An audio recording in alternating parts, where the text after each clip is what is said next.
Here is another episode of Name That Classical Tune, where I give you some silly lyrics to help you remember the themes to famous classical pieces. And this particular episode is covering several pieces by Tchaikovsky. That would include one of the themes from Swan Lake, the Pas de Deux, Tchaikovsky's 1812 Overture, and also Marche, Slav.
The Pas de Deux from Tchaikovsky's Swan Lake.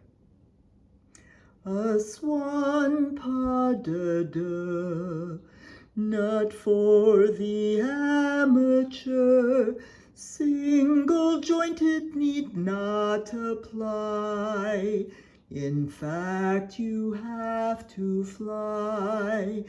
You bend and contort, your body distort to bird-like proportions. That's why.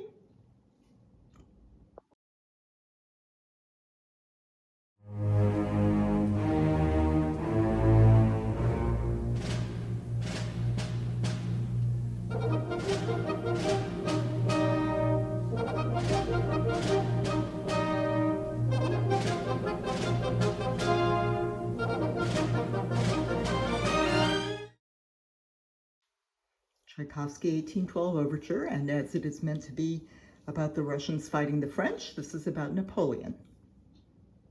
I've got my hand inside my coat, he said, because I've got a bad sore throat, he said.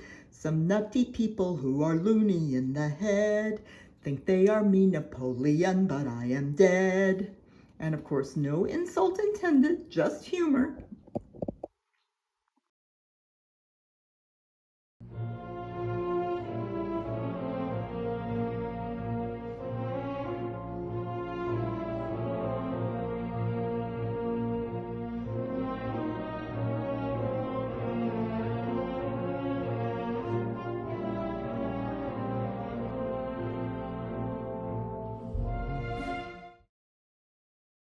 March, Slav. I haven't a clue why we're marching or going to. I'm just marching onto this Tchaikovsky like a good Slav should do. So to give you a little bit of information about these various Tchaikovsky pieces, we'll start with the Pas de Deux from Swan Lake, which the plot is that there is a woman who is enchanted by a magician, an evil magician, and then can only be a human being at midnight. And I guess when dawn comes, she becomes a swan again. Anyway, it was written in 1877, and the choreography that we usually see performed now is that by Maurice Petipa, which was the original choreography. It originally was not meant to have a pas de deux. Tchaikovsky had not planned that. He was not a ballet specialist, as they called most of the people who wrote music for the ballet, but he had studied it a great deal. Anyway, the character playing Odile was very determined to show off her prodigious talent, and so she very specifically requested a pas de deux.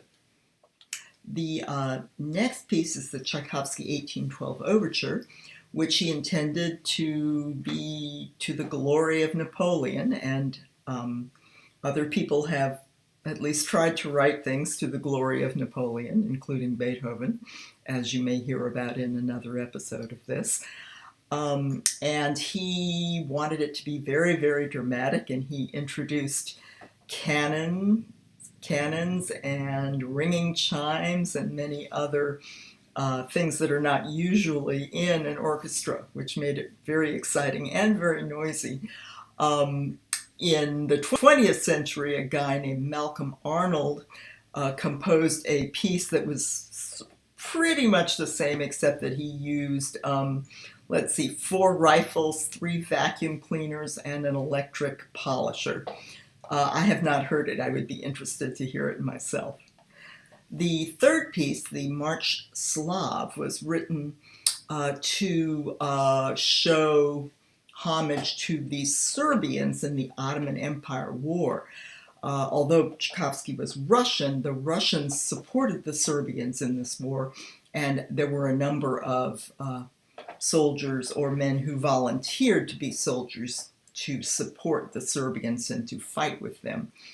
Therefore, Tchaikovsky wrote this to raise money, in fact, for the portion of the Russian army who wanted to fight with the Serbs. And it has several Serbian folk tunes, one of which has the line, "Gladly will I become a Serb soldier," or something along those lines.